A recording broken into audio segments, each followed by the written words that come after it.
Buenos días. Nuestro equipo está conformado por Karen Murillo y yo, Dinora González Muñoz, y nos tocó presentar el tema 5, que es Método y conocimiento científico.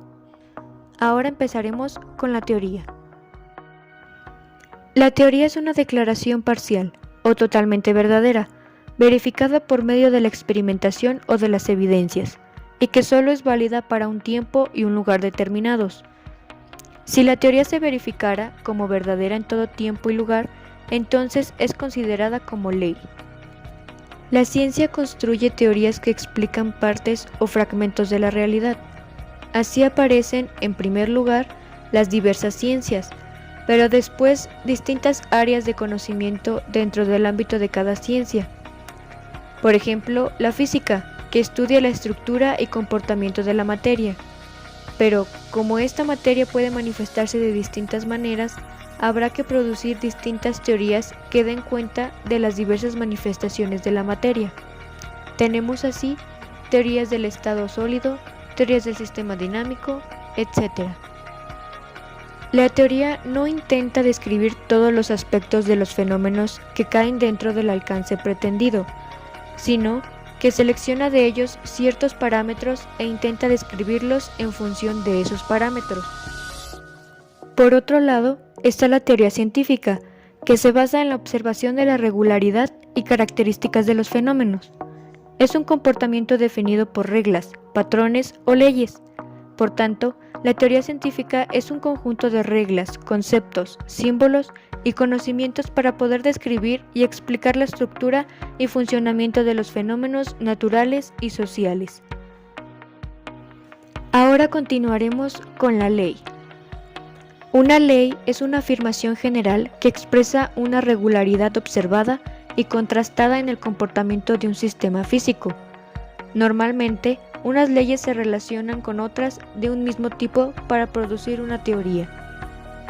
Una teoría está sujeta a cambios. Una ley es permanente e inmutable. Una ley es comprobable en cualquier tiempo y espacio.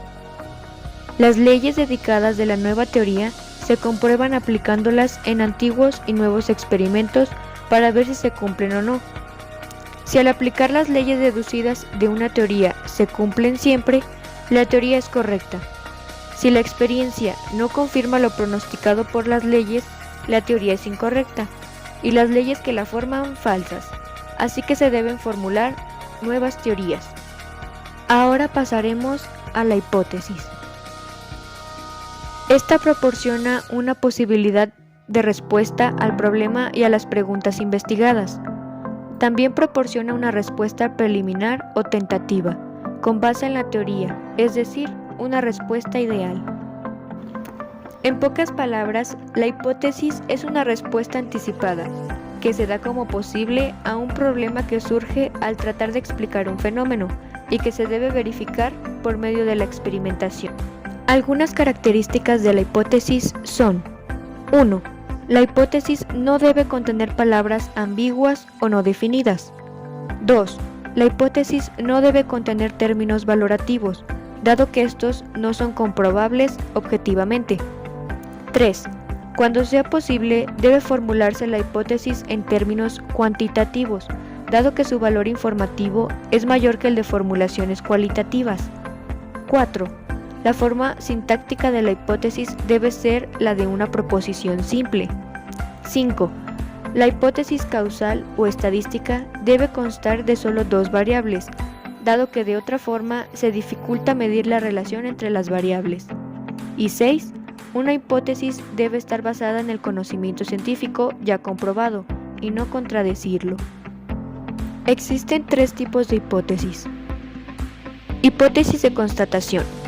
Una hipótesis de constatación o de primer grado es una proposición científica que con fundamento en el conocimiento científico trata de establecer la presencia o ausencia de un fenómeno o de una característica de un fenómeno. A este fenómeno o característica lo llamamos metodológicamente la variable contrastable. Por ejemplo, el 30% de los estudiantes de la UAM son mujeres, o $1 estadounidense es equivalente a 8 pesos mexicanos. Hipótesis de relación causal. La hipótesis causal o de segundo grado es una conjetura científica que con fundamento en el conocimiento científico trata de explicar una relación de dependencia causal entre dos o más variables del objeto de investigación. De las dos variables de la hipótesis, una se denomina variable independiente y la otra variable dependiente.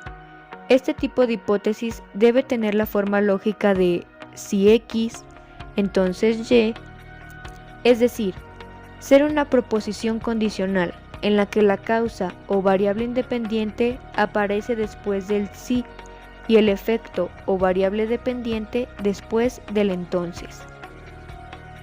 Hipótesis de relación estadística.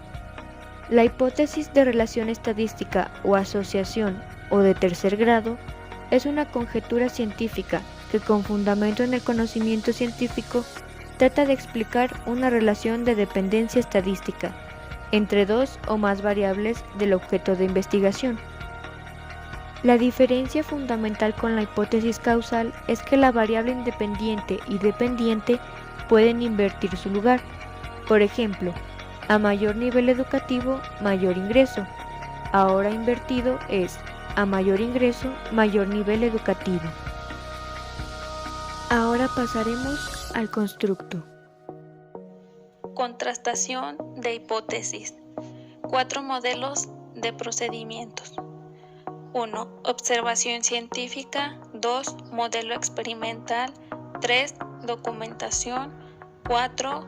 Muestreo y entrevista, que puede ser cualitativa y cuantitativa. Características comunes a los métodos. Todos requieren de un protocolo de investigación. Se requiere precisar intereses de conocimiento, sistema de conocimientos científicos utilizados y la razón de sus usos. Hipótesis, metodología de constatación y la interpretación de resultados.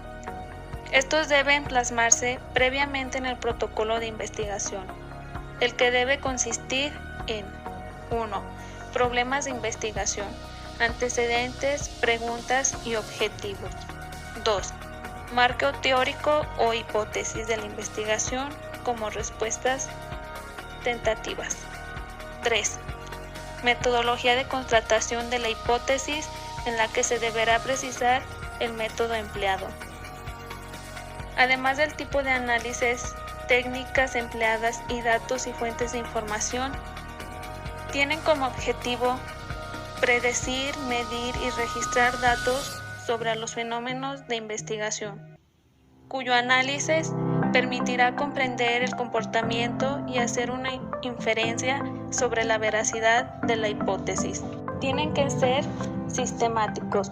La contratación de la hipótesis se requiere aplicarse a una serie de datos respectivos de la hipótesis. Además, estos datos deben ser comparables entre sí.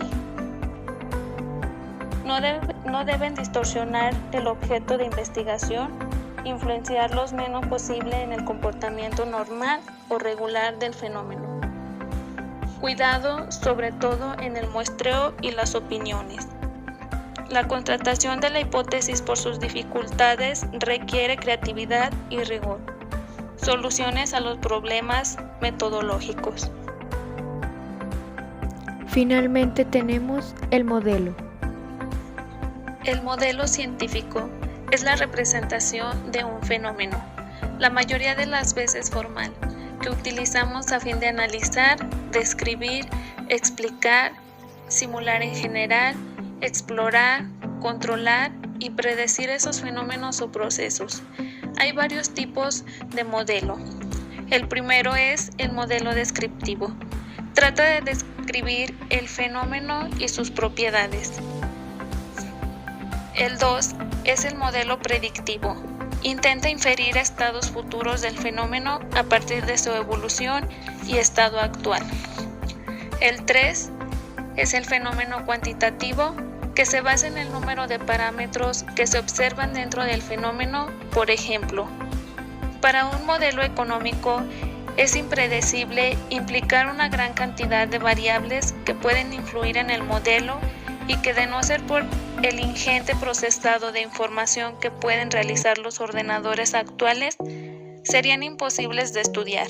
El 4, modelo cualitativo, que se basan en determinadas características del fenómeno, aislándose determinados parámetros que también interesan estudiar.